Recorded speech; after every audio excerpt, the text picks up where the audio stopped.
Al chile. Mis amigos, soy Bebe Yamel. Bienvenidos a su chile favorito. Aquí las noticias o te enchilan o te dejan picado.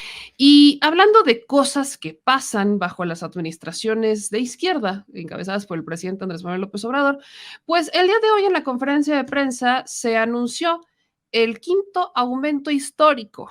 Este sería el quinto aumento histórico del salario mínimo. Recordemos que el primero fue justo en 2018, cuando apenas entraba, llegando, fue el primero, y así, año con año, con todo y pandemia, se ha estado aumentando el salario mínimo. En tiempos de inflación, ¿esto qué representa? Vamos a ver primero el anuncio que hace el presidente Andrés Manuel López Obrador, porque fue algo de común acuerdo con el sector empresarial, el sector obrero, prácticamente todos estuvieron de acuerdo. Entonces, da este anuncio, así que vamos a ver, escuchar cómo lo anuncia en la conferencia de prensa, porque estuvieron presentes los sectores que aparentemente quisieron ir todos a decir, se aumentó el salario mínimo. Hemos contado con el apoyo del sector empresarial y solo en una ocasión no hemos logrado consenso, pero el que ahora se haya logrado este acuerdo es muy importante porque estamos pues enfrentando una inflación de carácter internacional y existe alguna preocupación del sector empresarial y desde luego de nosotros, porque no podemos permitir que se desate la inflación, porque eso afecta mucho. Lo mismo, no van a haber aumentos en el precio de la energía eléctrica, no vamos a aumentar los precios del gas y no vamos a aumentar impuestos. Y estamos llegando a acuerdos con industriales, con cadenas de distribución del comercio para tener una canasta básica accesible a los consumidores. Entonces vamos a estar muy pendientes para que esto no se disminuya en los hechos, en términos reales, sino que se conserve el 90% del incremento en lo que va de nuestro gobierno, 90% en términos reales, 90%. Esto es algo excepcional. ¿Saben desde cuándo no aumentaba el salario mínimo en esta proporción? Desde hace más de 40 años. Es un hecho importante, es un día histórico, el día de hoy. Y muchas gracias.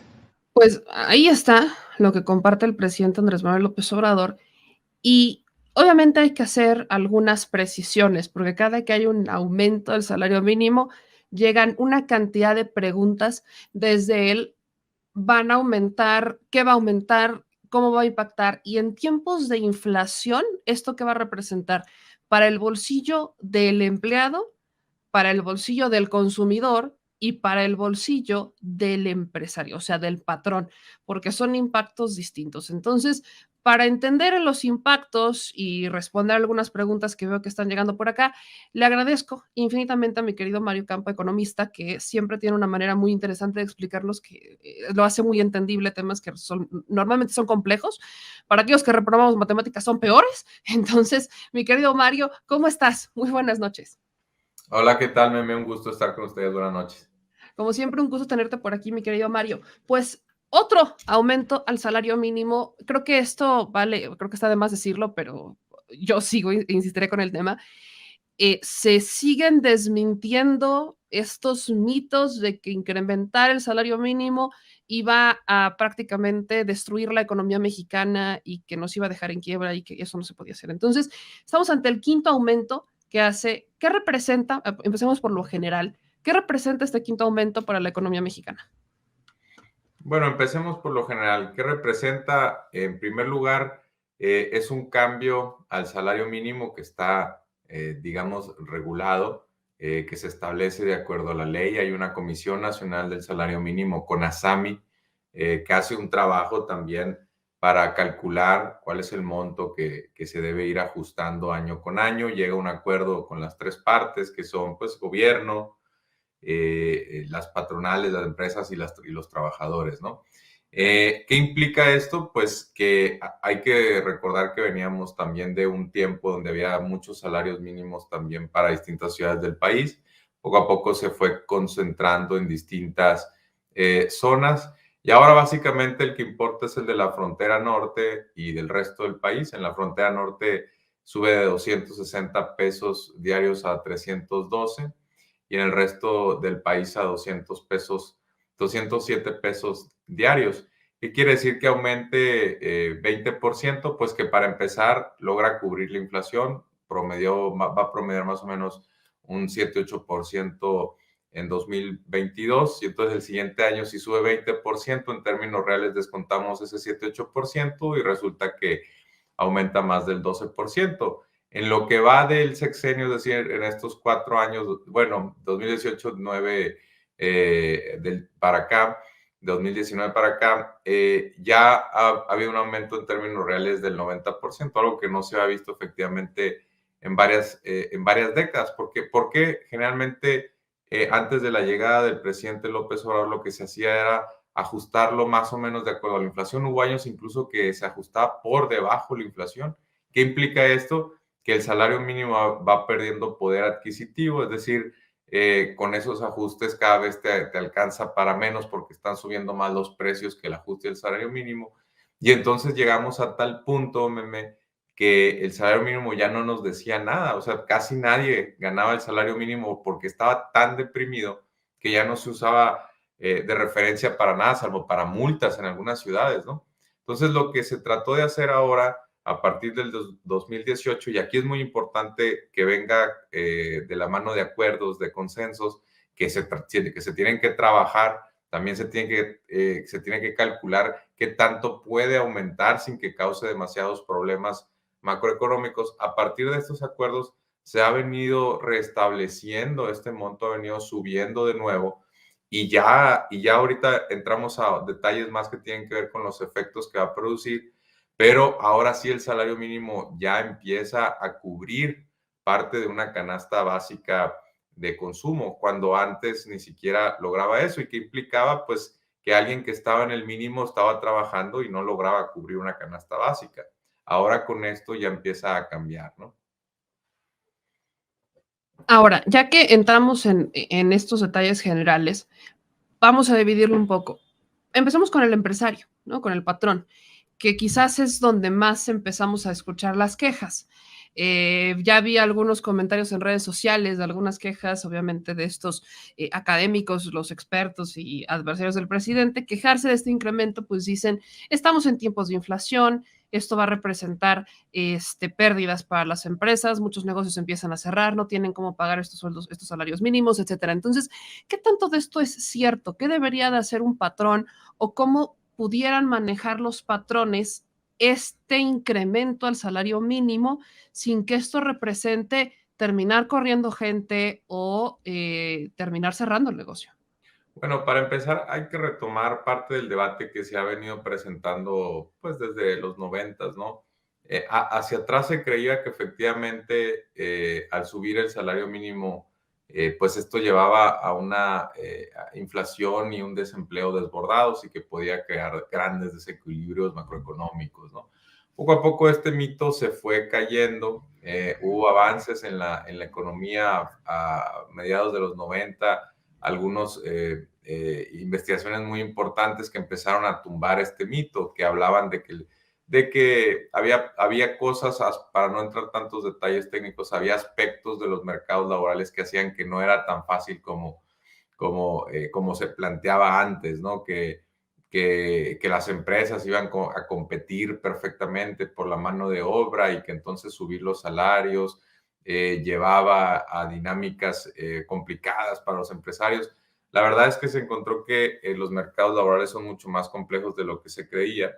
Y entonces, y lo estamos viendo ahora en México. A ver, se ha aumentado el salario mínimo, se aumentó en años pasados y no llevó a inflación, en parte también porque estaba demasiado golpeado el salario mínimo, de tal forma que cuando se subían o se actualizaban estos montos, ¿qué es lo que pasaba? Que afectaba a una proporción mínima de la fuerza laboral. ¿Por qué? Porque la mayoría de los trabajadores estaban por encima. Entonces, a partir de estos cambios, pues ahora ya empieza a llegarle realmente a más trabajadores, los que están ganando el mínimo, si se les actualiza, si se actualiza también para algunos contratos colectivos, probablemente referenciados de alguna forma, directa o indirectamente al mínimo, pues entonces tenemos que sí ya empieza a beneficiar a más gente. ¿Qué implica también esto? Actualmente para algunas empresas pues no les va a afectar absolutamente nada, sigue siendo el salario mínimo, pues la intención del presidente es regresarle realmente el poder adquisitivo que había perdido, pero aún así sigue siendo bajo, o sea, no cualquiera gana un salario mínimo, muchas empresas ofrecen todavía salarios muy por encima del mínimo, entonces para esas empresas realmente no hay tantos cambios. Lo que sí permite, pues es que los que en algunos sectores particularmente, aquellos trabajadores que estaban en el mínimo, pues al siguiente año se tenga que actualizar, digamos, su salario no incumplir la ley, básicamente. Ahora, para las empresas que tienen muchos trabajadores en el mínimo, se ha encontrado que hay algunas dinámicas mucho más complejas que hacen que no es así como que, tengo que subir el salario mínimo y automáticamente como empresa, pues tengo que cubrir más costos salariales, ¿no? Y entonces son todo pérdidas para mí. Es un poquito más complejo que eso en el sentido de que sí, subes el salario mínimo y entonces también puedes retener y atraer nuevos trabajadores porque les estás dando mejores salarios. ¿Qué implica eso también? Que hay menor rotación de personal. Eso reduce los costos, por ejemplo, para las empresas. ¿Por qué? Porque cuando tú tienes que entrenar a un trabajador 2 o 3 meses, realmente no produce mucho y la empresa tiene que seguirles pagando. En cambio, si hay salarios suficientemente atractivos, el empleado o el trabajador, pues evidentemente trata con más perseverancia de conservar su trabajo, hay menor rotación y entonces la empresa tiene un doble beneficio. Por un lado, la menor rotación, el hecho de tener que invertir menos en la preparación de esos trabajadores y por otro, la mayor productividad probablemente del trabajador, porque si está ganando un salario más alto, pues se alimenta mejor, hace un mayor esfuerzo para retener un trabajo que le gusta o que le da un beneficio con el que alcanza a cubrir sus costos, la canasta básica, y si logra cubrir bien esos costos, pues para empezar, probablemente, insisto, con la alimentación, pero también está la salud, seguramente tiene una mejor posibilidad de llegar sano al trabajo, probablemente tenga dinero también para dejar a sus hijos en cuidados, ¿no? Que alguien más pueda cuidarlos y también eso les libera de tener que estar saliendo y entrando del trabajo a distintas horas. Probablemente puedan pagar mejor transporte, ya sea privado o público. ¿Y qué permite esto? Pues llegar antes al trabajo, llegar a tiempo, no ausentarse tanto. Entonces, la importancia de que un salario sea digno y que logre cubrir una canasta básica para que el trabajador cubra todos los aspectos que le permitan ser productivos, hace que no debamos ver este fenómeno como automáticamente todo es pérdida para las empresas, sino que también hay beneficios directamente de ofrecer mejores salarios. Y si tú te vas a sectores como las consultoras, hay consultoras multinacionales que también tienen operaciones en México, intentan dar los salarios más altos posibles para atraer el mayor talento posible, el mayor recurso humano calificado. Entonces, al subir los salarios, probablemente también empiezas a tener más currículums que llegan y puedas también seleccionar mejor a tus trabajadores. Por eso tenemos que también en este debate no enfocarnos tanto a las pérdidas que tienen las empresas, sino al beneficio tanto micro como macro. El beneficio macro es que por otro lado vamos a tener una masa salarial más alta con poder adquisitivo suficiente y eso permite pues tener un mercado interno más robusto, ¿no?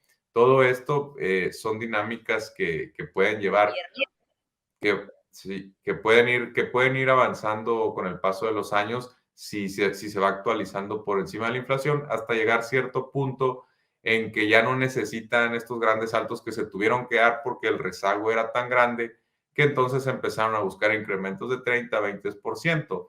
Hemos visto, por ejemplo, insisto, que no generó la inflación que se suponía tenía que generar.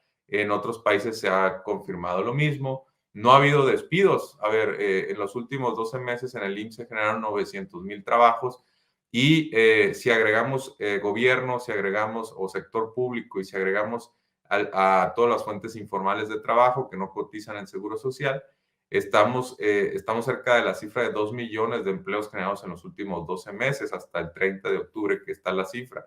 ¿De dónde provienen estas cifras? Tanto de los registrados ante el IMSS como en el caso de la informalidad en la ENOE del INEGI, ¿no? Que es la Agencia Estadística de México. Todo esto pues hace pensar que no es cierto aquello de que suben el salario mínimo, las empresas no logran cubrir los costos adicionales, entonces empiezan a despedir trabajadores, ¿no? Realmente no estamos viendo esto. Ahora, otro boleto que entra acá es el de la especulación de precios. No falta el comentario o la preocupación de quien dice incrementa el salario mínimo, entonces va a incrementar el precio de todos los productos, y si tomamos en cuenta la inflación y esta crisis en la que estamos globalmente por pospandemia, pues obviamente empieza a preocupar. ¿Qué hay de esto? Bueno, esta pregunta hay que considerarla con todo lo que he mencionado para no repetir tanto, de que, pues por un lado, pues probablemente algunos de los costos de dar salarios más altos, pues sí se traduzcan en un aumento de precio, pero por otro, insisto, si hay mayor productividad de los trabajadores, producen más con el mismo costo o producen, o con mayor costo, pues producen mucho más, ¿no? Entonces, todo esto pues tiene que verse como en el agregado, y en ese sentido, si los trabajadores producen más, pues puede llevar a que si hay mayor oferta de servicios y bienes en la economía, también contenga la inflación, ¿no? De ahí la importancia de la productividad en la economía. Y hay que considerar que un salario mínimo competitivo que alcance a cubrir la canasta básica, pues también puede ayudar a esto. La verdad, insisto, es que como son tan pocas las empresas que pagan y además que pagan, que tienen plazas que ganan salario mínimo, pues es muy difícil como contener, o bueno, es fácil exagerar este debate y decir que van a subir los precios en toda la economía, cuando realmente no son muchas, insisto, las empresas que tienen a más de, no sé, del 10% de sus trabajadores con salario mínimo, y estoy ya yéndome muy alto. Y entonces probablemente haya muchísimos factores antes que estén explicando la inflación, como puede ser, bueno, en México no tanto, pero en otros países, no sé, los cambios en el precio de los combustibles, ¿no? O de la electricidad, o todo lo que tiene que ver con, en el campo con los fertilizantes, como para estar pensando que el salario mínimo realmente va a ser el factor que nos lleve a mayor inflación. Todo esto que yo comento, teóricamente estoy dando pues algunos fundamentos de por qué no necesariamente se traduce en inflación, pero empíricamente la evidencia ya la vimos en años anteriores. Sí hubo, pues por ejemplo, el año pasado y inflación, pero insisto, es producido por la pandemia, no por aspectos relacionados al salario mínimo. Países que no están aumentando el salario mínimo tienen mucha más inflación que México. Entonces, también tenemos que ser cuidadosos con los comparativos que elegimos, porque por ahí pues podemos irnos con la mala impresión de que los aumentos del salario mínimo es lo que está produciendo la inflación en México, cuando no es así. Son factores externos ajenos a México que lo podemos validar con países que no están aumentando su salario mínimo. Entonces, todo esto para decir que el efecto pues es mínimo si se alcanza a percibir, no hay que exagerar en este aspecto, y está compensado por otros factores que yo explico, ¿no? Mario, ya hablando sobre el salario, creo que también uno de los temas importantes a tratar es la competitividad, hablando sobre todo en temas TEMEC, ¿no? México, de entre Estados Unidos y Canadá, es el que peor sueldos da. Y este era uno de los temas que cuando se estaba renegociando el TEMEC, no era México, sino que era Estados Unidos quien insistía, al menos particularmente Nancy Pelosi, insistían en que México tenía que mejorar los sueldos para que entonces su mano de obra no fuera tan barata, y eso los dejaba en una situación fuera de competencia, porque van a buscar siempre las empresas una mano de obra más barata para que ellos tengan mayores márgenes de utilidad. Entonces, cuando vemos que México empieza a elevar el salario mínimo, ¿esto cómo nos va colocando? Hablando globalmente, comercialmente, ¿cómo van colocando al menos este incremento del 20% a México en competencia con otros países? Sí, bueno, todavía estamos lejísimos de los salarios que se pagan, por ejemplo, en la manufactura de los Estados Unidos y Canadá, que es lo que pudiera llegar a ser como comparable y que pudiera llevar en cierto momento a efectivamente estar compitiendo basado en costos de salarios, ¿no? Que realmente, insisto, se ha visto que hay otros factores anteriores para la llegada, por ejemplo, de inversiones o para que se generen plazas laborales a partir de estas inversiones, distintos a los salarios per se. Muchas veces tienen que ver antes con una formación, por ejemplo, profesional en los países donde se apuesta por ingenierías y la mano de obra está calificada de tal forma que aunque aumentes el salario con las ganancias que tienes por productividad, pues te alcanza a cubrir este aspecto. Regresando a la pregunta, pues en Estados Unidos también hay un debate en estos momentos se ha ido subiendo el salario mínimo en algunos estados. Este tema también en Estados Unidos se ha recuperado, insisto, por los avances empíricos básicamente en la economía, porque se ha ido derribando este mito de que causa inflación y desempleo descomunales. Y entonces en Estados Unidos tienen un debate difícil que ahorita en este momento aumente en cuanto al salario mínimo federal, pero algunos estados, algunos condados han ido subiendo su salario mínimo. Y bueno, allá se mide por hora, ¿no? Y en términos de hora es difícil encontrar un salario mínimo por debajo de $9 la hora. En México estamos hablando en el caso de la frontera norte, de 312, pero al día. Imagínate, son más o menos $15 para redondear al día. En Estados Unidos estamos hablando de 9 la hora, ¿no? En Canadá en estos momentos no tengo la cifra en cuánto anda, pero a lo que voy es que falta muchísimo para que el salario mínimo en México tenga que competir con el de Estados Unidos. Está todavía muy por debajo, de tal forma que sigue siendo muy atractivo para las empresas intensivas en mano de obra, porque no todas son intensivas en mano de obra, establecerse acá. En términos, por ejemplo, de China, también han ido subiendo los salarios, y además China ya no, en algunas industrias no compite directamente con México, ha ido migrando hacia la alta tecnología. Y entonces los textiles también que solía hacer China ya los hace más en Bangladesh, ya los hace más en Vietnam, y ya no es así que compite directamente con México en todo, ¿no? Sí hay algunas industrias donde sí compiten, pero por otro lado se está haciendo, por la cuestión de la relocalización y otros factores, se está haciendo más atractivo antes que estar pensando en cuánto salario voy a estar pagando. Cuestiones como la cercanía geográfica, como aspectos que tienen que ver con el número de tratados que tienen los países, la disponibilidad de mano de obra, la conexión a infraestructura que tiene que ver con puertos, carreteras, etcétera.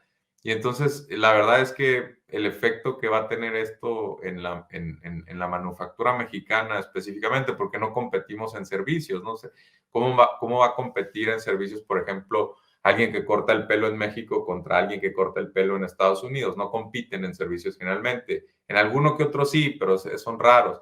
Generalmente donde se compite es en la manufactura, y ahí pues la verdad es que México produce gradúa a muchos ingenieros, a miles de ingenieros, cientos de miles de ingenieros al año, técnicos también muy importante para la maquila, para la manufactura. Y en ese sentido hay una abundancia todavía de mano de obra, y además calificada, que hace pensar que la verdad es que todavía no hay forma de que compitan con los Estados Unidos. Y Estados Unidos además también ahorita, por ejemplo, qué tipo de industrias se están estableciendo. Por ejemplo, la industria de chips, que es muy intensiva en capital más que en mano de obra. Se están estableciendo pues algunas fábricas de autos eléctricos, pero no por la mano de obra, sino por otras cuestiones, data centers, ¿no? Y la verdad es que esas inversiones no están eligiendo Estados Unidos por los salarios de los norteamericanos, ¿no? Sino por otros factores. Entonces, para concluir, redondear la idea, no afecta mucho esto.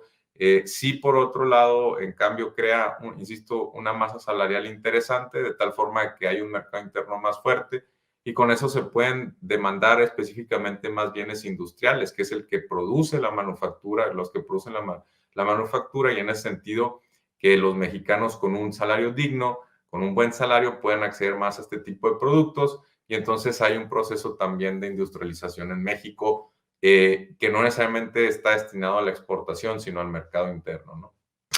Ahora, Mario, sobre el tema, regresando a la parte nacional, ¿cómo afecta? Creo que ya lo dijiste, digamos que a gran escala, pero para aquellos que no perciben un salario y que tampoco lo otorgan, sino el trabajador informal, ¿cómo afecta el incremento al salario mínimo? ¿No? Creo que solamente para recalcar esta parte por si quedaba la duda para alguien que dice, bueno, si a mí ni siquiera, yo soy quizás, tengo mi puestito de garnachas o me dedico a la venta informal en la calle, etcétera. ¿Cómo afecta a ellos este incremento?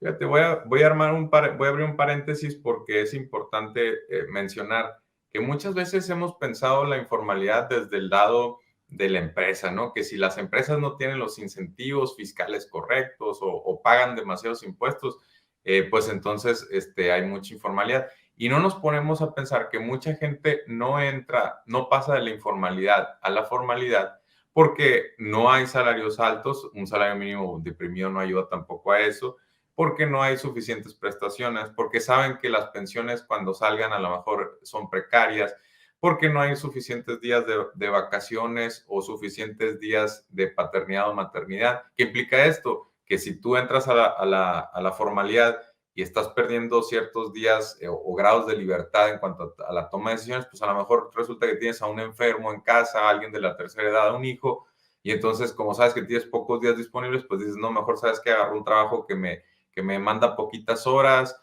y te quedas en la informalidad en vez de pasar a la formalidad. Entonces, para regresar a la idea, si están subiendo los salarios, si se aumenta el salario mínimo, pues hay mucho más incentivo para pasar de la informalidad a la formalidad, ¿no?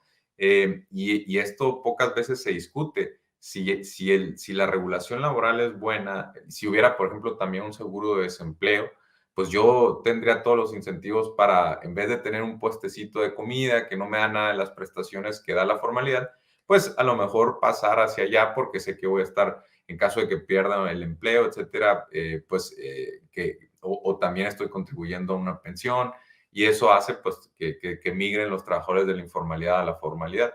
Ahora, dicho esto, también sucede un fenómeno muy interesante al aumentar el mínimo, que es algo que se le llama el efecto faro. Cuando sube el salario mínimo, muchas veces otros tipos de salarios, por ejemplo, el salario que está por encima del mínimo, algunos contratos colectivos, los mismos salarios informales, como se está viendo que está subiendo el salario mínimo, muchos empleadores pueden decidir subir el salario, aunque no ganen sus empleados el mínimo, pueden decidir subir el salario porque están viendo que aumentó el mínimo, entonces que quieren ofrecer 2 o 3 veces más el mínimo, y como sube el mínimo, pues tienen que actualizar esa relación, ¿no? En el caso de la informalidad también, o sea, si tú empiezas a ver que ya no hay mano de obra disponible para contratar, porque resulta que una maquila les está ofreciendo un salario mínimo más digno, y en cierta ciudad se empiezan a ir a esa maquila, pues tú como informal, ¿qué vas a hacer? Vas a también subir tus salarios un poquito para competir y retener a esos trabajadores, ¿no? Entonces se vuelve un fenómeno muy interesante, donde aunque no hay forma de regular los salarios en la informalidad, hay un efecto tal que hace que puedan subir también, y así, insisto, algunos contratos colectivos que se actualizan basados en cómo va evolucionando el salario mínimo, aunque sea de manera indirecta, y entonces esto tiene como efecto que aumenten pues los salarios en su conjunto, y es lo que estamos viendo en el IMSS. En el IMSS, además de que se están creando 800, 900 mil plazas en 12 meses, está subiendo el salario promedio de cotización, ¿no? Lo que cada uno de los empleadores está reportando que paga a los empleados, ¿no? Y esto está muy por encima, por ejemplo, de la inflación. Esto se solía ver como, insisto, como mala noticia, porque se consideraba, uy, pues a las empresas les va a pegar, pero no nos ponemos a pensar que si hay salarios, insisto, más elevados, estamos fomentando la formalidad, estamos creando una masa salarial más fuerte, de tal forma que nuestro mercado interno sea más robusto y no tengamos que ser un país simplemente que está pensando en exportar, sino que también produzcamos pues bienes industriales en particular o duraderos que duran, que no son rápidamente consumibles para el mercado interno también. Entonces, todo esto antes se tenía una visión muy simplista de vamos a mantener los salarios bajos para que no se vayan a China las empresas y aún no se vayan a Estados Unidos. Y la verdad es que no nos pusimos descuidamos mucho también el mercado interno. Entonces también hay un cambio de paradigma y este aumento de salarios pues protege a muchos, y yo te aseguro, Meme, además, que cuando se vuelva a levantar la encuesta nacional de ingreso y gasto de los hogares, que es en este año 2022, y en el 2023 Coneval saque el reporte de indicadores de pobreza, gracias a los aumentos de los salarios y que también por supuesto se ha recuperado el empleo en México, vamos a ver una buena disminución de la pobreza en todas sus formas en México. Hay que esperar porque faltan unos meses para esa publicación, pero es otro aspecto a considerar, ¿no? Mucha gente, gracias a que suben los salarios, sale de la pobreza, ¿no? Rompe las trampas de la pobreza, y si tú quieres verlo de una forma muy economicista y cómo nos beneficia esto, pues insisto, tenemos una economía más fuerte, con consumidores con más poder adquisitivo, que compran más bienes, en particular industriales. Eso también hace que nuestra manufactura empiece a pensar no solo en exportaciones, sino en nuestro mercado interno. Y todo esto pues va creando un ecosistema, un ambiente donde se van generando nuevas inversiones y nuevos empleos, ¿no? Y ya para ir cerrando, mi querido Mayo, y agradecerte mucho el tiempo que nos dedicas este jueves para hablar sobre un tema tan importante como es el del salario. Ahorita que están por discutir, que lo aplazaron y ya lo van a retomar entre Nacho Mier y Movimiento Ciudadano, el tema de las vacaciones, ¿cómo configuramos? O sea, ya en una perspectiva laboral, en un ambiente laboral, el incremento al salario mínimo con duplicar las vacaciones, obviamente pagadas, ¿cómo modifica esto la relación laboral que se ha tenido en México durante tantos años, donde las condiciones laborales pues, no son las mejores? Desde Sí. 70 creo que no se hacía una modificación en el tema de las vacaciones de los trabajadores, esto creo que es Sí. delicadísimo. Entonces, ¿cómo esta mezcla puede llegar a configurar esta relación?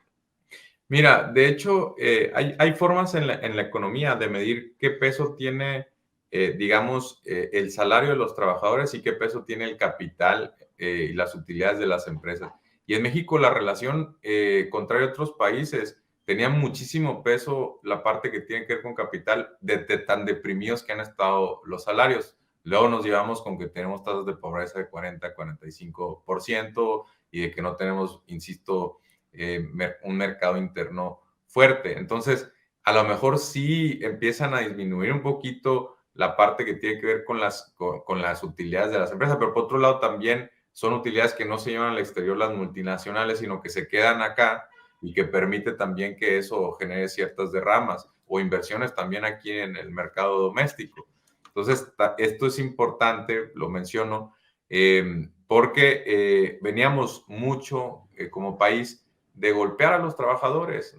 Y las afiliaciones, por ejemplo, a los sindicatos bajaron muchísimo en las últimas décadas.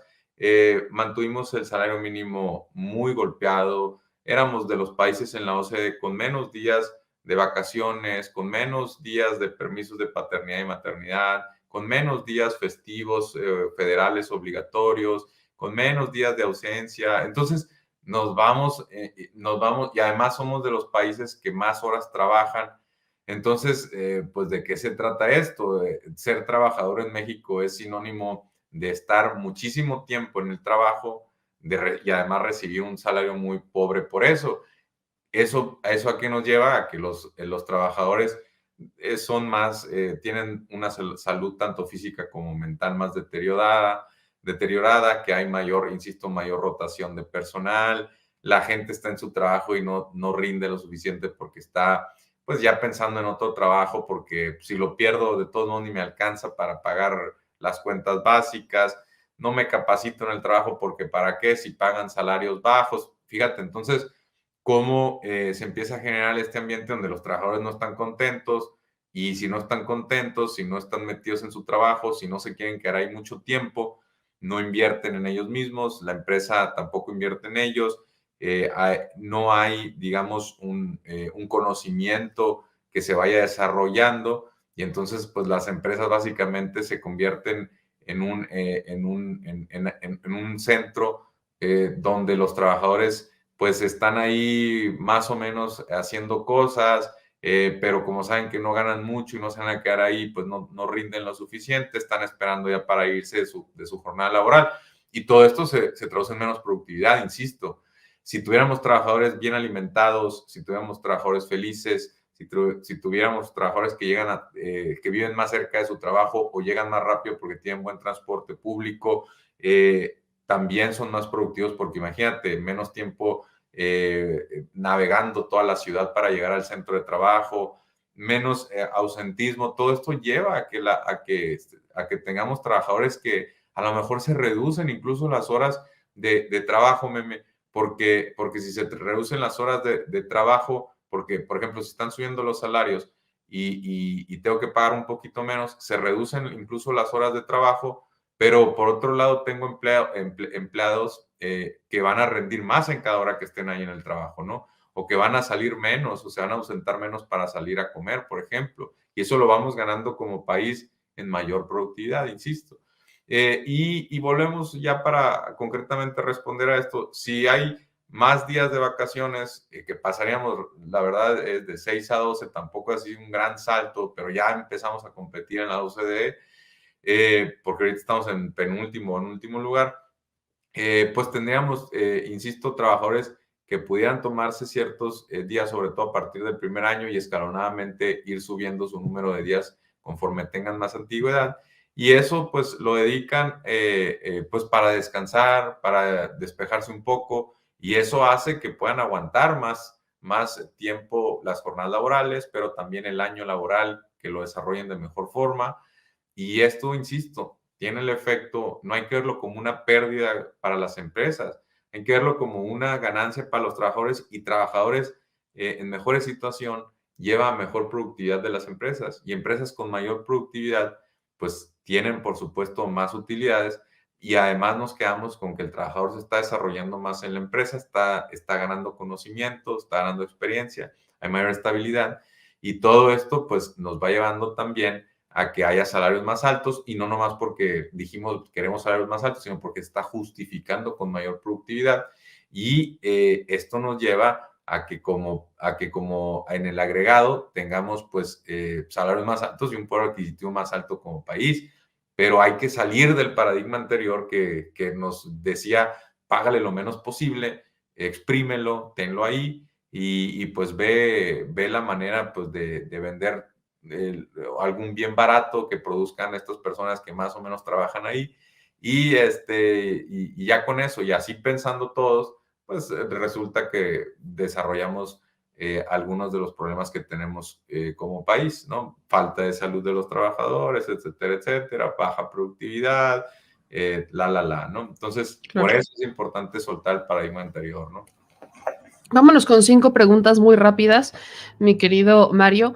La primera es si este aumento afecta el valor de las casas de Infonavit, ya que están basadas a veces en salarios mínimos. Habría que preguntar directamente a Infonavit, porque también últimamente se han hecho algunos ajustes para tanto pensiones como cuestiones de casas de Infonavit, incluso multas, desanclarlos del salario mínimo, dado que pues porque también como no sabían gobiernos anteriores que no subía mucho el salario mínimo, pues empezaron a anclar a todo allá, ¿no? Pero tenemos mejores como economistas tenemos mejores formas de anclar ciertas alzas que tienen que ver más con la inflación que con el salario mínimo. Entonces, habría que ver, yo me imagino que en el caso del Infonavit también ya han ido migrando hacia indicadores más basados en inflación que el salario mínimo, ¿no? Pero hay que revisarlo, hay que preguntar directamente allí, ¿no? Nos pregunta Nitram que si sabes algo sobre el aumento al impuesto predial en base al aumento del valor catastral. Bueno, el catastro se actualiza directamente, depende el estado, ¿no? Hay algunas veces que tiene un catastro estatal, otros que tiene un catastro municipal, delegacional, etcétera. Pero ese se va renovando. Muchos gobiernos lo actualizan cada 3 años, se debería actualizar al menos 3 años, y basado en ese cambio del valor y que no necesariamente responde a inflación, porque el mercado de bienes raíces tiene su propia dinámica de precios, y basado en ese nuevo valor, a veces, por ejemplo, no sé, se construyó una carretera nueva que pasa al lado y entonces el valor sube mucho más. Y basado en ese nuevo valor catastral, se calcula el impuesto predial, que está anclado al precio del valor catastral, pero no tiene mucho o nada que ver con el salario mínimo, ¿no? Acá nos pregunta Francisco que si también aumenta la recaudación de impuestos por el impuesto sobre nómina. Sí, si hay una masa salarial más alta, como se espera que haya, en particular por el aumento de algunos salarios en la cola de la distribución de los salarios, efectivamente sí aumenta la recaudación por el impuesto sobre la nómina. Ese es otro factor que habría que considerar. Al aumentar también el impuesto sobre la nómina, pues ese dinero el gobierno lo puede captar y destinarlo a algo que tiene que ver con programas sociales, por ejemplo, que pueden reducir un poquito más todavía la desigualdad. Entonces, para contestar brevemente, sí aumenta un poquito más la recaudación de impuestos por ISR a personas físicas, ¿no? Aquí nos dicen que si nos hablas un poco sobre el EBITDA en México y los orígenes de la ganancia en otros países. El EBITDA, sí, que es un término en inglés, que es utilidad antes de impuestos, depreciación, amortización. Pues mira, ¿cómo se calcula el EBITDA? Pues sí, es básicamente la utilidad operativa de la empresa, ¿no?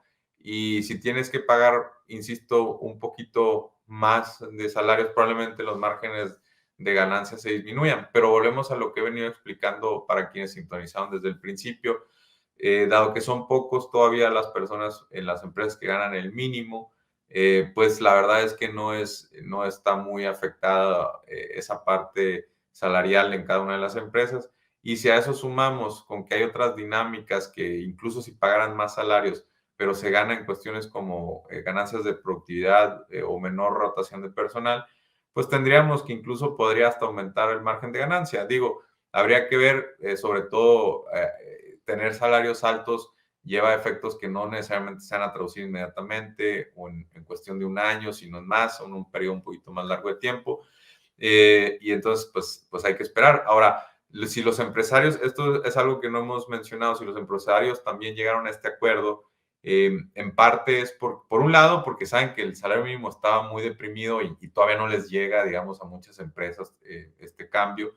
Entonces dicen adelante. Y por otro lado, porque parte, yo creo, del acuerdo del presidente de la República es, bueno, ustedes me dan esta concesión, digamos, una concesión en términos de pues, no hacer mucho oleaje, no levantar mucho polvo, y yo sigo con mi promesa de que no vamos a aumentar impuestos, ¿no? Entonces, puede ser un acuerdo, incluso podría ser no hablado, ¿no?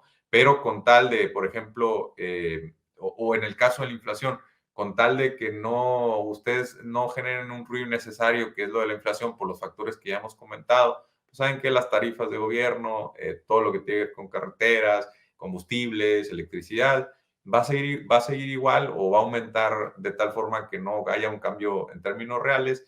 Y en ese sentido, pues, para compensar un poquito cualquier cambio que puedan ustedes tener en nómina por cuestiones de ajuste salarial, que no van a ser mucho, insisto. Entonces, por eso también se tiene que contemplar en el agregado, ver qué está pasando. Imagínate que un día, pues, le subas de golpe el salario mínimo, le subas los impuestos, aumentes la electricidad, renueves o actualices los catastros también para las empresas, pues todo eso se les puede acumular de un año a otro.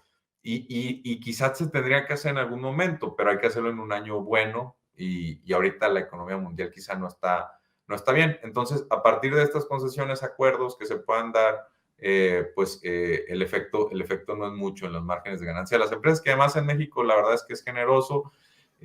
No vamos a entrar, digamos, a detalles en estos momentos, pero de exactamente cuántos son, porque además varía por industrias, pero sí en México además cuestiones como baja competencia, etcétera, hacen que sean generosos en muchas empresas y sectores, ¿no?